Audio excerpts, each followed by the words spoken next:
चक्षुरुन्मीलितं येन तस्मै श्रीगुरवे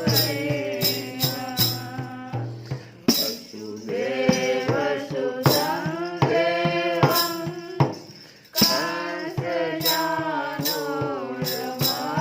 कंसचाणूरमर्दनं देवकी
कृष्णाय वासुदेवाय हरये परमात्मने प्रणतः क्लेशनाशाय गोविन्दाय नमो नमः। कल की कथा में हम लोग सुन रहे थे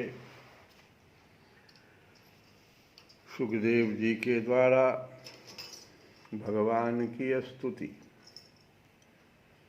कथा शुरू करने से पहले सुखदेव जी ने भगवान की स्तुति की, तो हम लोग भी तो भगवान की स्तुति करें, भजन करें, कीर्तन करें, तब कथा शुरू करेंगे।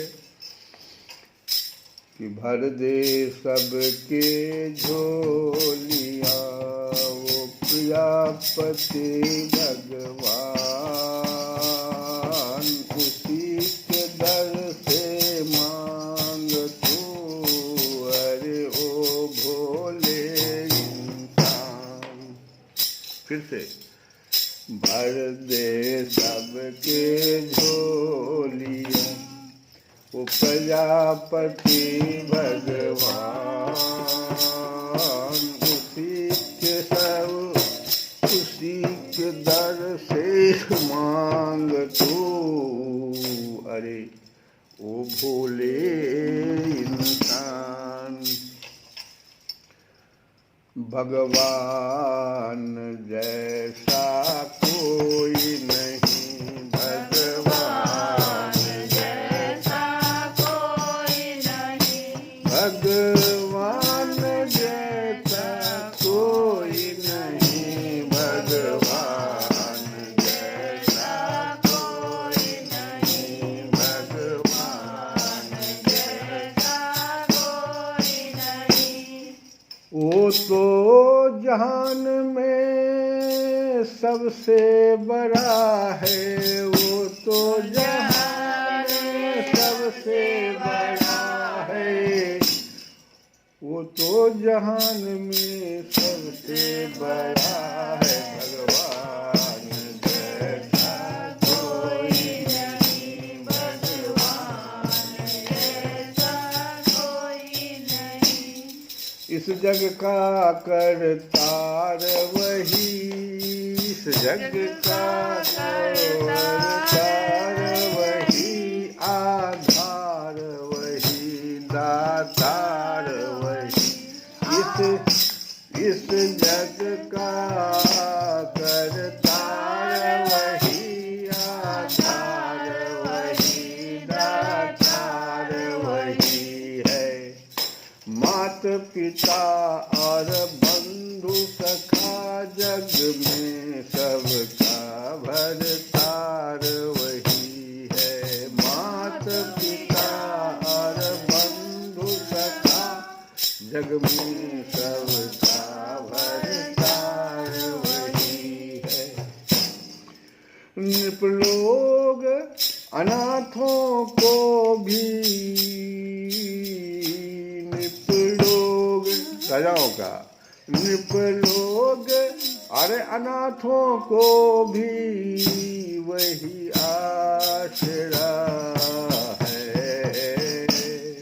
भगवान जैसा कोई नहीं, भगवान जैसा कोई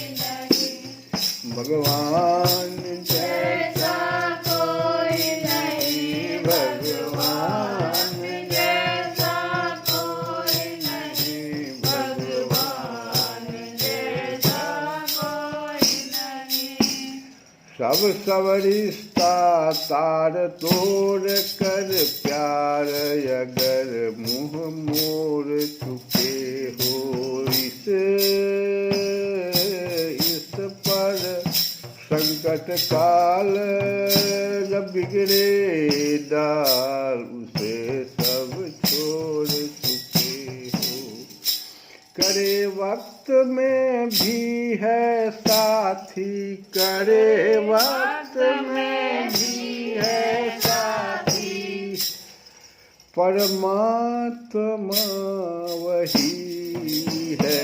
भगवान जैसा कोई नहीं, भगवान जैसा कोई नहीं। इधर उधर जब बचा के नजर, देखो इधर उधर जब बचा के नजर, दुनिया में अगर जो पाप करेगा, दुनिया में अगर जो पाप करेगा, भगवान से नजर बचा के और दुनिया में पाप करो तो इधर उधर जब बचा के नजर दुनिया में अगर जो पाप करे, देख रहा वो कन कन में सब, देख रहा वो कन कन में सब, वो उसकी नजर से नहीं बचेगा, उसकी नजर से नहीं बचेगा। किसे वो न जाने, किसे वो न जाने, भगवान किसको नहीं जानते हैं, सबके हृदय में विराजमान। किसे वो न जाने ऐसा दुनिया में, अरे किसे वो न जाने ऐसा दुनिया में क्या है, भगवान जैसा कोई नहीं, भगवान जैसा कोई नहीं, भगवान जैसा कोई नहीं, भगवान जैसा कोई नहीं,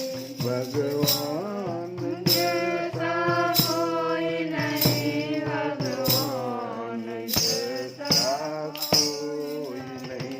बात तो सुखदेव जी महाराज स्तुति में कह रहे हैं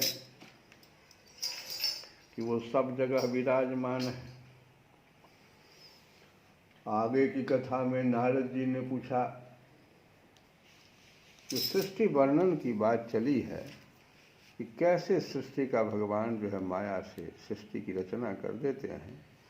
उसी के संबंध में कथा है कि नारद जी ने पूछा, पिताजी, ब्रह्मा जी से पूछ रहे हैं कि पिताजी आप केवल मेरे ही नहीं सबके पिता, समस्त देवताओं से श्रेष्ठ एवं सृष्टिकर्ता हैं, आपको मेरा प्रणाम है। आप मुझे वह ज्ञान दीजिए जिससे आत्म तत्व का साक्षात्कार हो जाता है। पिताजी, इस संसार का क्या लक्षण है, इसका आधार क्या है, इसका निर्माण किसने किया है, इसका प्रलय किसमें होता है, यह किसके अधीन है और वास्तव में यह है क्या वस्तु, आप इसका तत्व बतलाइए। आप तो यह सब कुछ जानते हैं, क्योंकि जो कुछ हुआ है, हो रहा है या होगा उसके स्वामी आप ही हैं। यह सारा संसार हथेली पर रखे हुए आंवले के समान आपकी ज्ञान दृष्टि के अंतर्गत ही है। पिताजी, आपको यह ज्ञान कहाँ से मिला, आप किसके आधार पर ठहरे हुए हैं, आपका स्वामी कौन है और आपका स्वरूप क्या है। आप अकेले ही अपनी माया से पंचभूतों के द्वारा प्राणियों की सृष्टि कर लेते हैं, कितना अद्भुत है। जैसे मकड़ी अनायास ही अपने मुंह से जाला निकालकर उसमें खेलने लगती है, वैसे ही आप अपनी शक्ति के आश्रय से जीवों को अपने में ही उत्पन्न करते हैं और फिर भी आप में कोई विकार नहीं होता। जगत में नाम रूप और गुणों से जो कुछ जाना जाता है उसमें ऐसी कोई सत असत उत्तम मध्यम या अधम वस्तु नहीं दिखता जो आपके सिवा और किसी से उत्पन्न हुई। इस प्रकार सबके ईश्वर होकर भी आपने एकाग्र चित्त से घोर तपस्या की। इस बात से मुझे मोह के साथ साथ बहुत बड़ी शंका भी हो रही है कि आपसे बड़ा भी कोई है क्या। ये पूछ रहे हैं नारद जी ब्रह्मा जी से। पिताजी, आप सर्वज्ञ और सर्वेश्वर हैं, जो कुछ मैं पूछ रहा हूँ वह सब आप कृपा करके मुझे इस प्रकार समझाइए कि जिससे मैं आपके उपदेश को ठीक ठीक समझ सकूं। ब्रह्मा जी ने कहा, बेटा नारद, तुमने जीवों के प्रति करुणा के भाव से भरकर यह बहुत ही सुंदर प्रश्न किया है, क्योंकि इससे भगवान के गुणों का वर्णन करने की प्रेरणा मुझे प्राप्त हुई है। जब प्रश्न कोई होता है तभी शिक्षक जो है